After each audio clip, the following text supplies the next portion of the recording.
नमस्कार, स्वागत है आपका हमारे चैनल TNV अकेडमी पर। आज के इस वीडियो में हम बात करेंगे ISO 45001 के सर्टिफिकेशन प्रोसेस के बारे में। अगर आप भी ये जानना चाहते हैं कि ISO 45001 सर्टिफिकेशन कैसे प्राप्त किया जाता है और इसके लिए क्या स्टेप्स होते हैं, तो इस वीडियो को अंत तक देखें। तो चलिए शुरुआत करते हैं।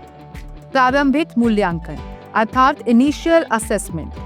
ISO 45001 सर्टिफिकेशन की प्रक्रिया शुरू करने से पहले ये जरूरी है कि आप अपने ऑर्गेनाइजेशन की मौजूदा स्वास्थ्य और सुरक्षा प्रणाली को जांचें।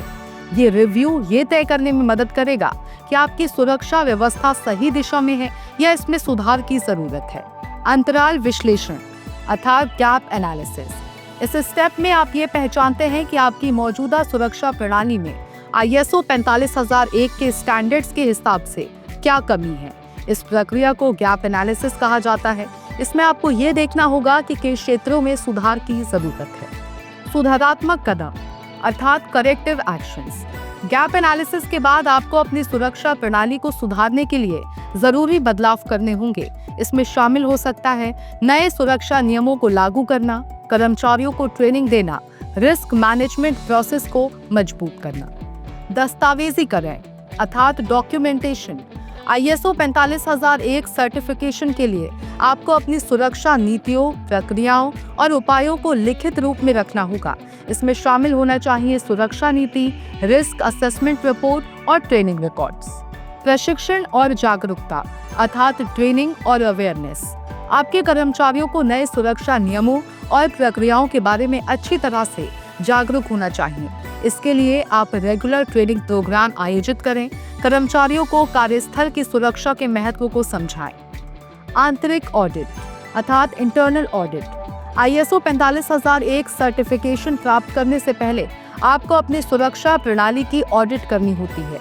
इससे ये पता चलता है कि आपकी प्रक्रियाएं सही से काम कर रही हैं या नहीं, वो ISO 45001 स्टैंडर्ड्स के अनुरूप हैं या नहीं।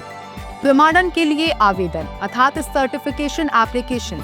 जब आप अपनी सुरक्षा प्रणाली में आवश्यक सुधार कर लेते हैं तो आप ISO 45001 सर्टिफिकेशन के लिए आधिकारिक संस्था सर्टिफिकेशन बॉडी से संपर्क कर सकते हैं।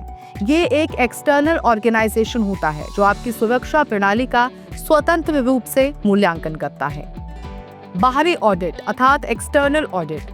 अब तक जो कुछ भी आपने किया है उसे एक्सटर्नल ऑडिटर द्वारा जांचा जाएगा। ये 2 स्टेप्स में होता है। प्रारंभिक ऑडिट अर्थात स्टेज 1 ऑडिट। इसमें आपकी सुरक्षा प्रणाली की सामान्य समीक्षा की जाती है। पूर्ण ऑडिट स्टेज 2 ऑडिट। इसमें ऑडिटर गहराई से मूल्यांकन करता है और सुनिश्चित करता है कि आपकी सुरक्षा प्रणाली सभी मानकों को पूरा करती है।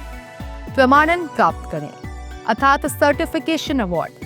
अगर एक्सटर्नल ऑडिट में आपकी सुरक्षा प्रणाली सफल होती है तो आपको ISO 45001 सर्टिफिकेशन मिल जाता है। ये प्रमाणित करता है कि आपका ऑर्गेनाइजेशन स्वास्थ्य और सुरक्षा के उच्चतम मानकों का पालन कर रहा है।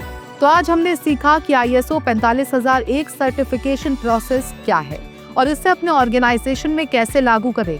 ये प्रक्रिया थोड़ा समय ले सकती है, लेकिन सही दिशा में काम करके आप अपने कार्यस्थल को सुरक्षित और सर्टिफाइड बना सकते हैं। अगर आपको ये वीडियो पसंद आया हो तो इसे लाइक और शेयर करें। हमारे चैनल को सब्सक्राइब करना ना भूलें ताकि आप ऐसी और जानकारीपूर्ण वीडियोस देख सकें। धन्यवाद।